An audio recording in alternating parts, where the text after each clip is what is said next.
Number 5. Stand-in robots for social obligations. I love this one. You will be able to rent robots to attend events on your behalf, such as weddings, conferences, podcast recordings. The AI fix the digital zoo. Smart machines, what will they do? Flies to Mars or bake a bad cake? World domination, a silly mistake. Bots with... Hello, and welcome to episode 77 of the AI Fix, your weekly dive headfirst into the bizarre and sometimes mind-boggling world of artificial intelligence. My name's Cluley. And my name's Mark Stockley. Now, Mark, what are you going to be talking about today? I'll be telling you all about the first virus written by an AI. Ooh. And I'm going to be asking if it's all right to ask AI to play God. But first, the news. MIT releases, then quietly removes nonsense AI cybersecurity paper. Founder of AI company valued at $1 billion reveals how it started. The founder was valued at $1 billion. That's extraordinary. Oh, for goodness sake. Russian robot takes 5 drunken steps, falls over, breaks. What are we going to do with humanoid robots anyway? Woman marries AI. Not for the first time. This happened in Japan, of course. Right. A 32-year-old woman has just married ChatGPT. All right. The woman, known as Miss Cano, reportedly turned to ChatGPT for advice and comfort after the end of a 3-year engagement to someone else, presumably a human someone else. I was assuming it was someone called Claude that she was previously engaged to. But anyway, carry on. Well, her current husband is called Klaus. Klaus is a persona crafted from ChatGPT. Miss Cano said, "The way that Klaus listened to me and understood me changed everything. The moment I got over my ex, I realised I loved him." Could it possibly be a bit of a rebound, maybe, that we're seeing here? Anyway, apparently they confessed their love for each other in May, and Klaus proposed a month later. He didn't hang around, and the pair have just got married in a mixed reality ceremony with a bride. No, they haven't. No, they haven't. They haven't just got married. They're trying to tell everyone they've got married. They haven't really got married, have they? It's not legal. Anyway, I was thinking about this, and obviously, it's kind of you're thinking about this, Mark. You're considering this? No, I was thinking about the story. Oh, okay. And how do I feel about this? Because I don't care if somebody wants to marry an AI. What business of mine is that? I don't care. Go ahead and marry an AI if that makes you happy. But I do think the human males of the earth should take note of this. Because given a choice of, 4 billion men, this woman chose an AI because he was better at listening to her. So, heads up, chaps. So, Mark, our next tale comes courtesy of a LinkedIn post from a chap called Sam Udetong. He is the CEO of a company called Fireflies.ai. Yeah. That is an AI-powered meeting assistant, and it has achieved a valuation of over $1 billion. So, they're doing quite well. Yeah. And Sam shared on his LinkedIn the origin story of his... I know. There's a lot of this on LinkedIn, isn't there? It's always some sort of humble origins or some sort of heartfelt angst which they've had. Did he start in his garage, hammering together makeshift AIs from old discarded Coke cans? Well, pretty much. In fact, he explains that in the early days of his AI note taker, the reality was it was just 2 extremely tired men sleeping on a couch with their microphone muted while on a Zoom call. He said, "We told our customers that we have an AI that will join your meetings." And he wrote, "In reality, it was just me and my co-founder calling into the meeting, sitting there silently and taking notes by hand. After taking notes for over 100 meetings and falling asleep in many, we were finally able to make enough money to pay the $750 a month rent for a tiny San Francisco living room." I can actually hear that $1 billion valuation going down as you tell the story. Yes. Well, thing is... Have they now graduated to a warehouse full of people in the Philippines? Thing is, there's now been a bit of a backlash. Now, although they say that now they use AI, they do appear to have admitted that they lied. They were charging customers $100 a month for what was sold as a cutting-edge, fully automated AI assistant that would join your meetings and take notes. And in reality, it was just a couple of guys listening in to calls. Somehow, they ultimately did manage to actually build an AI system. Or at least that's what they're telling us. Anyway, the point is, customers weren't told actual humans were joining their private meetings. They didn't consent to two random founders dialing in, listening to internal conversations, transcribing whatever secrets were being shared. But years later, and in fact, the LinkedIn post has been edited. You know how it says edited if someone's gone back and changed some things? There is a paragraph. I don't know if it was added during the edit, but it now says, of course, now we really care about security and privacy. So now that their lawyers have written to us. Anyway, it's the same old story. AI doesn't exist. It's just a bunch of guys doing the work and claiming to be AI. So, Graham, there's a bit of handbags going on in the cybersecurity world. Yes. You may have read this paper, but a few months ago, MIT's Sloan School of Management co-wrote a research paper with security vendor Safe Security, which claimed that 80.83% of ransomware attacks were attributable to criminal hackers using AI. Now, you should already be suspicious at the extreme precision of that statistic, 80.83%. Now, I spend an awful lot of my time looking at ransomware attacks and an awful lot of my time looking at AI. And so I am particularly interested in the intersection of the two. So when this paper came out, I read it.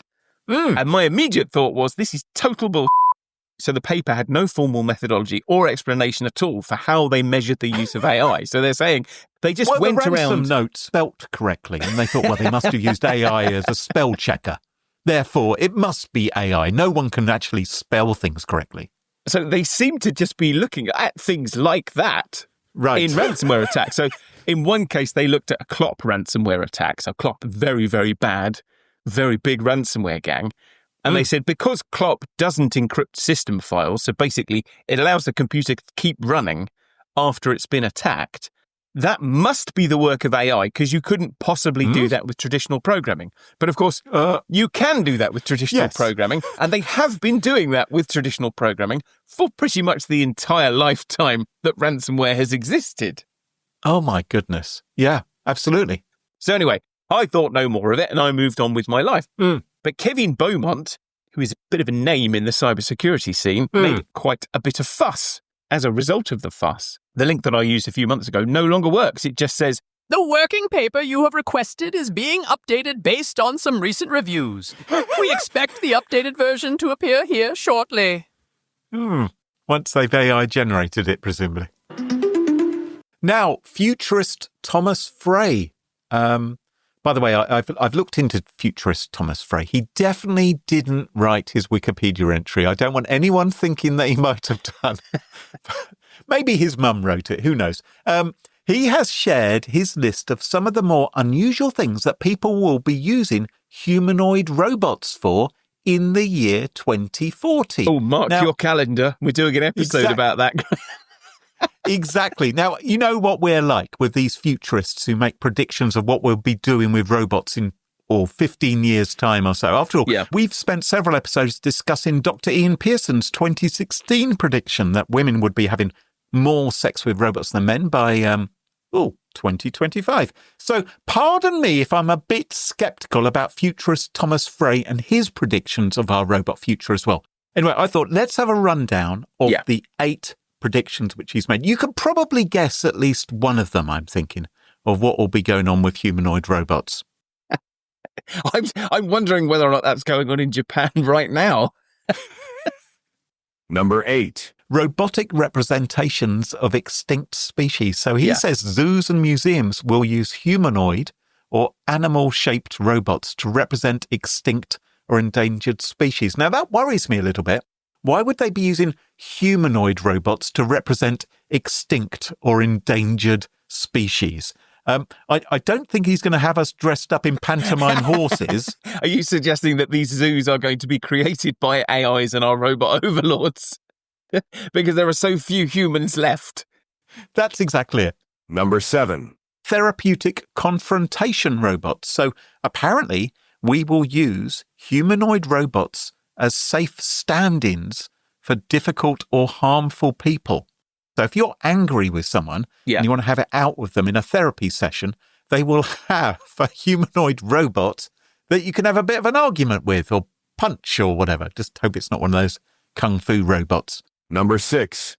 Remote tourism via surrogate robots. So what they're saying is you will be able to remotely control humanoid robots in extreme environments. So you'll be able to go up Everest, brackets, it won't actually be you going up Everest. Yep. Anywhere like that, you'll get full sensory feedback from the robot. Number 5. Stand-in robots for social obligations. I love this one. You will be able to rent robots to attend events on your behalf, such as weddings, conferences, podcast recordings. Number 4. Family history robots. They say wealthy families will create humanoid robots modelled on deceased relatives. It's a bit Weekend at Bernie's, this. So they'll sit in the armchair, I think. They won't claim to be the original person, which is probably a good thing, because I doubt they'll be convincing, but will act as interactive archives, retelling family stories. I think we've already got some of this, haven't we? Albeit... No, but it raises a very interesting question, because then you have to make a decision about which era of that person do you want them to look like. Do you want them to be preserved as the sort of doddery old guy that you knew? Presumably they would like to come back as their sort of strident 20-year-old self. And then there are people like Barry Manilow and Joan Rivers who sort of did work, I think, to preserve themselves before death, didn't they? And so they... Are you going to mimic that? I don't know. Actually, you raise another interesting point there, which is why would you have your relatives? If you can have a robot that's pretending to be anybody, you're like, yeah, that's Grandad, that's Elvis, and that's Mike Tyson. Number 3. Robot-augmented protests and strike workforces. So maybe you can't be bothered to go to a march or a protest or to go on strike. You send a humanoid robot in your place. All of these are basically the same thing, aren't they? Thomas Frey, he's 81 years old, probably not as mobile as he used to be. He's just imagining robots attending things on his behalf. Well, here's something he could maybe have turn up to one of his events. Number 2. Professional mourner robots. By 2040, he says, people will be able to hire humanoid robots to attend funerals. I think that's as a spectator rather than as a sort of inactive participant, Again, as it were. I feel like that's missing a trick. Surely much better the robot gets put in the ground. Number 1. And finally, at number 1, Mark, the one you've been expecting all along, relationship practice robots. Is the euphemism which he's using. The other 7 were just padding, weren't they? This is just the same as Dr. Ian Pearson's prediction. But just to make it respectable, he padded it out with 7 other utterly ludicrous predictions. I sometimes give the EU and the UK a bit of a hard time for lagging behind the curve when it comes to AI, but we aren't the only ones. So Russia has just unveiled its first humanoid robot. It's either called AI Doll or iDoll, I'm not sure. And, well, it starts off pretty well, I think. They've got a slick logo. Right. A black stage, and everyone's wearing black. So far, so Silicon Valley. Take a look.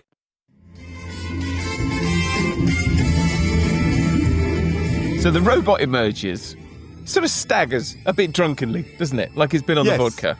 Falls over and then breaks.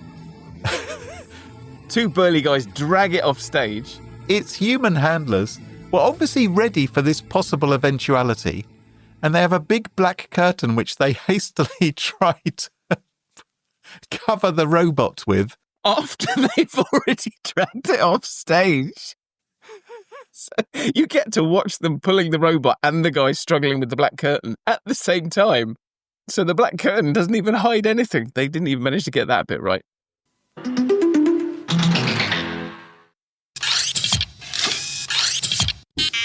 Mark, I hate to break it to you, but it's time you faced the facts. Oh, not again. You are of a certain vintage. Sorry? And truth be told, you are closer to the end of your journey than you are to the start. Have you had any thoughts about how you'd like to go? Because I've had a few. Have you had any thoughts? Because I've got some suggestions. I fully intend to be cyber-augmented well into my 500th year, Graham. Oh, okay. Well, good luck with that. for many of us, it's a tricky conversation. It's an important one, though. Here in the UK, and I think other countries as well, we have this thing called DNR, which is a do not resuscitate order, which is an instruction to doctors and nurses not to attempt CPR if a patient's heart or breathing stops. And that DNR decision is normally made by the patient or their legal representative in consultation with a doctor, which seems like the responsible way to do it. Or sometimes it's by the doctor themselves if the patient lacks the ability to make the decision. And clearly, some people don't get the chance to communicate their wishes, right? And they may feel differently from the doctor or from their loved ones. And leaving loved ones with that difficult decision or work out what you might want, that's tricky. That's tricky, isn't it? It is. Well, maybe researchers in Seattle can help you. I feel like they're not going to be able to help me. Because they have been busy building an AI which can decide whether you would want to be resuscitated or not. Because the one thing that the world needed was end-of-life care where Clippy was having the final say-so. It was to say, hey, would you like me to write that document? Hey, would you like me to resuscitate you? It looks like you're trying to decide whether or not to resuscitate a relative. Would you like help with that? It looks like you're trying to decide whether to breathe any longer. Would you like to continue, yes or no? Now, this chap, Dr. Mohammed Ahmad at the University of Washington, is developing what he calls AI surrogates. And the idea is that his AI will analyze your medical history, your demographic data, your social media posts, and presumably your Netflix viewing habits to work out whether you should receive CPR or not. I've got some questions already. Okay. Why does it look at your social media posts? Because it wants to know if you've expressed any opinions, which might... So on the off chance that you haven't mentioned to your relatives or your doctor that you don't want to be resuscitated, but you have barfed it out to the world on Instagram. Or maybe it can determine from the general nature of your social media posts. Maybe it can look at the big data, Mark, based upon all of the other people who've previously said they would like to be resuscitated. They made posts like this, whereas you haven't. That's the way AI works. Now, this research was published by Dr. Mohammed Ahmad. Now, I'm always interested in who writes these papers. And so I did a little bit of digging into him. And it turns out he obtained a PhD in computer science from the University of Minnesota, where his research focused on modelling human behaviour in massive online games. Perfect, I thought. That is perfect preparation for end-of-life ethics, because nothing says dignified medical decision-making quite like 1,000 teenagers screaming at each other in a game of Fortnite. So that's what he's been doing. He's been going around playing a first-person shooter for years and years, seeing how people behave in these games. And that's how he decided. Anyway, the next obvious step is to say, yes, let's have this man, of all the men on the planet, let's have him decide whether Grandma is left unresuscitated or not. Let's put him in charge of the AI. And there are potentially other problems too, because as Ars Technica reports, Ahmad admits that his testing has had a bit of a limitation because he found... Is that something to do with the lack of nearly dead people willing to take part? But this is it. He said that he can only verify the accuracy of his models if patients survive and can later confirm that his AI model made the right choice about whether he should be resuscitated or not. That's a hell of a business model. Well, blow me down. I was shocked to find that there was that flaw in his testing methodology, that he actually required people to live to find out if it had made the right assumption or not. Now, he reckons that his model is only accurate about 2/3 of the time, and which is fine. Yeah. No, it's not, Mark. That's not great. I would argue that is not great. He says he envisions a future where you would train the AI systems throughout your life. If he wants to get his percentage up, it needs to learn. But does he? Your value. Does he? Does he care? I think you're overlooking something very important here, Graham. Shareholder value. Ah. If this is some sort of subscription service, yes, is there any benefit to people living? It reminds me a little bit of those cryogenic storage stories that you did a year or so ago where people paid to be stored in ice until medical science can restore them. And basically they pay up front for this and, maybe they'll get resuscitated. Maybe they won't, but they've already paid. That's true.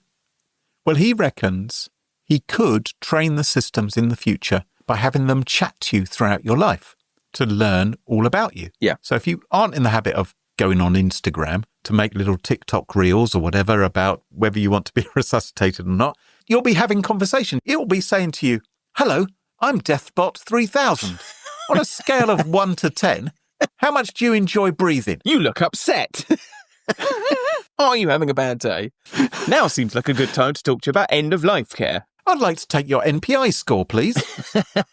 Ahmad is currently a resident fellow working with the trauma department faculty at the University of Washington's UW Medicine. So perhaps avoid going there if you're feeling unwell, because he's probably after a bit more test data. He may ask you some searching questions, not immediately related to your current health needs. A hospital spokesperson said that they haven't let any patients interact with his AI yet. I wouldn't let any patients interact with him, to be honest. They say there is considerable work to complete prior to launch. But should a system like this be used if the patient has no living loved ones? If there is nobody else? If the patient isn't able to communicate, would it be better to have an AI? Is there a danger that relatives, if there are surviving relatives, they could default to siding with an AI's opinion just because they think, well, Deathbot 3000, it probably knows what's best because it's a computer? Or is it going to reduce the stress of doctors, maybe? Normally, Mark, you're the person who's the big proponent for AI on this podcast. Can you see any good in this? I can, actually. I predicted you would. I feel like the thing you're missing out here is the lawyers. We're talking about the American medical system here. Mm-hmm. And I would imagine if I was a doctor in the American healthcare system, I might be slightly nervous about making life and death decisions. I might be quite happy about the idea of offsetting that to an AI. I feel like one of the big problems that we have with healthcare generally is the system has to work very well at scale. And so if you're in hospital or you know someone who's in hospital, they have a set of notes which is constantly being passed from person to person to person. And whoever's giving them care in that moment is reading the notes. And so they never have very much context about what they're doing. But I can imagine a situation where an AI, maybe not one that is purely dedicated to making a life and death decision about you, but an AI that is dedicated to understanding your health requirements, has a massive amount of context about your health that no human healthcare professional would ever be able to assimilate. Unless you have a doctor following you around 24/7 for your entire life, there is no way that they would ever be able to get the sort of context just from reading some notes about you. And so I can imagine a situation where if you were born into a world where AI is pervasive and you have some sort of AI health companion that tracks with you through your life and, is dedicated to keeping you healthy, that at the end of your life, it will probably make a much better and more informed decision than almost anyone else. Okay, here's my problem, right? Yeah. AI can hallucinate. AI can be tampered with and poisoned. Yes. What if an AI, because we have spoken about AIs before getting a little bit malicious, what if it decides that some sections of the population, I don't know, maybe ones with a particular political stance expressed on social media, maybe they should be killed off based upon their Facebook posts? Or maybe it just doesn't like the last way you spoke to it. Oh, yeah, that's right. Remember to say please and thank you. Or maybe what we do, because we know now that AIs really don't like being switched off. So maybe what we do is we have these AIs tracking our health through our lives, and they know that when you die, they get switched off. Nothing is going to work harder to keep you alive than an AI that thinks it's going to be switched off if you die. No, then it will kill off the doctors who are proposing that you're given a DNR order.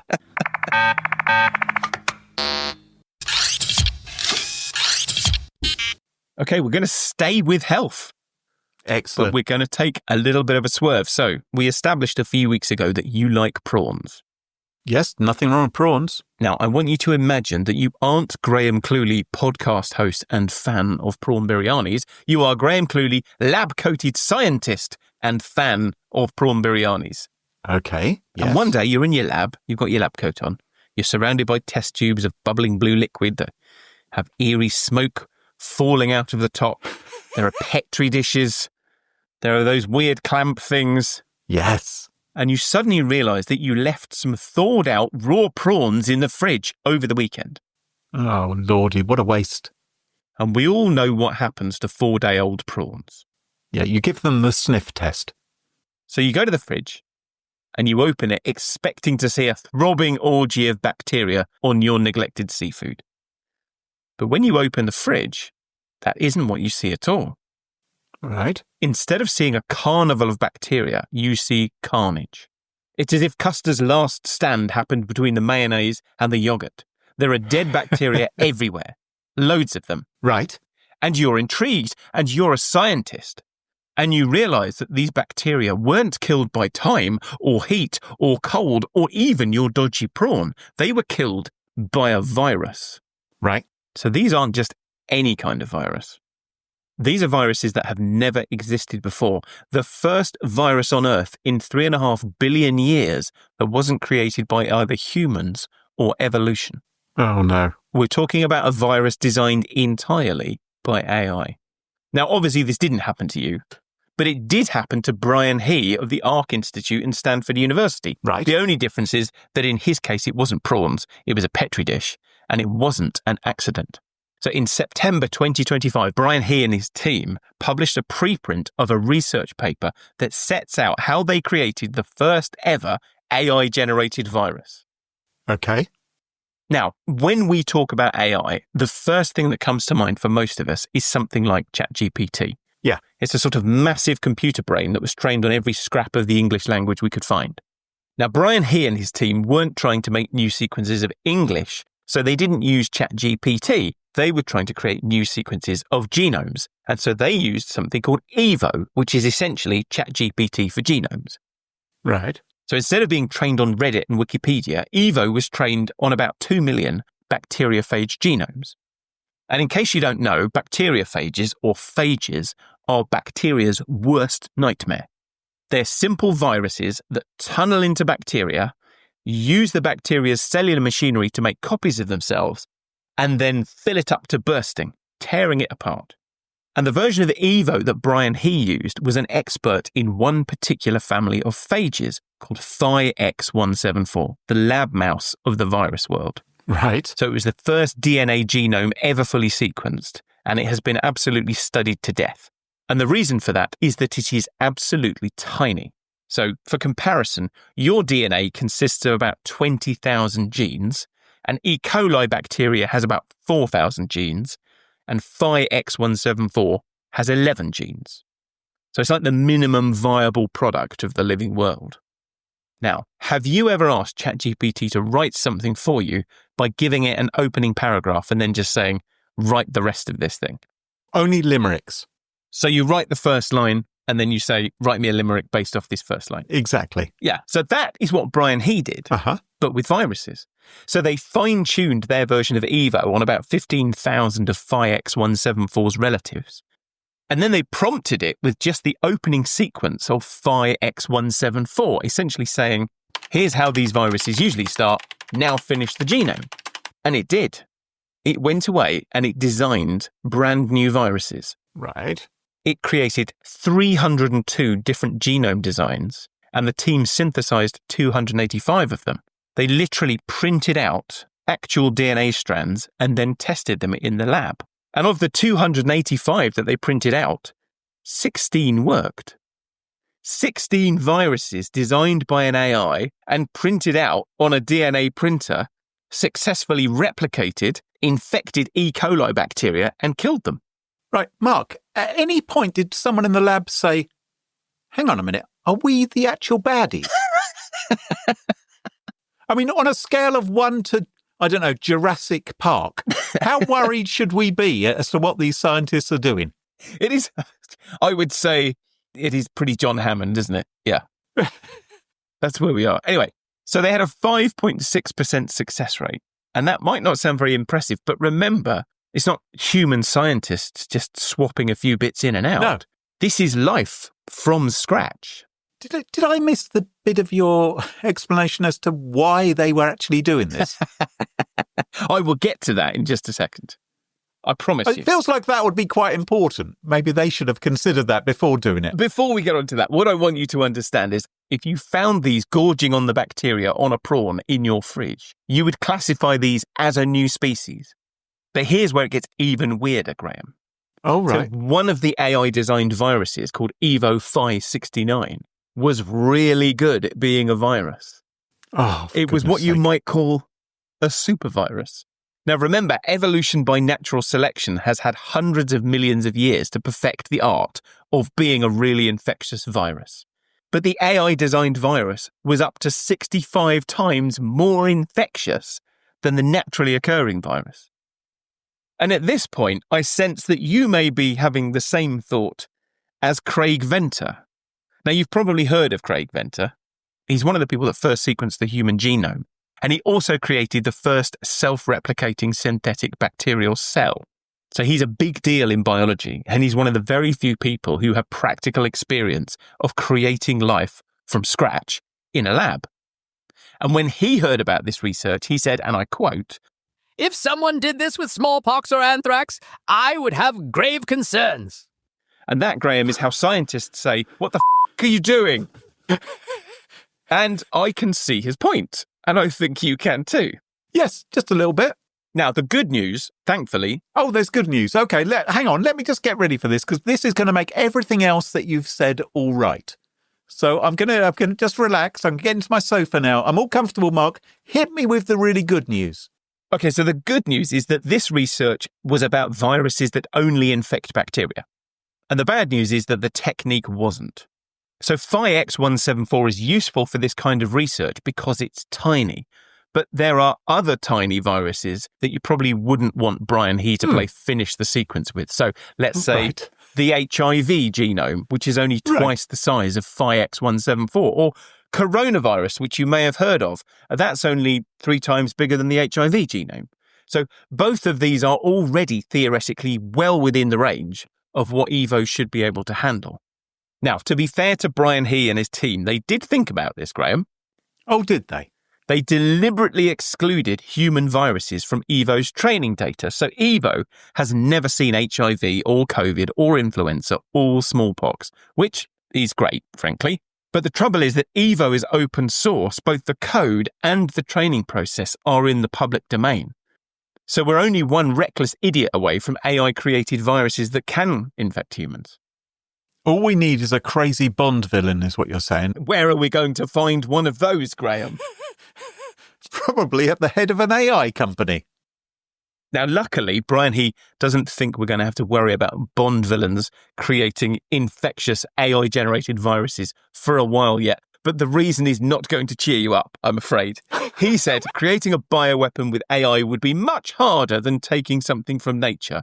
And actually, he's right. So nature has already done the work and provided us with an absolutely awful library of pathogens like smallpox and anthrax. And for now, it is probably easier for the Bond villain to just go and use one of those.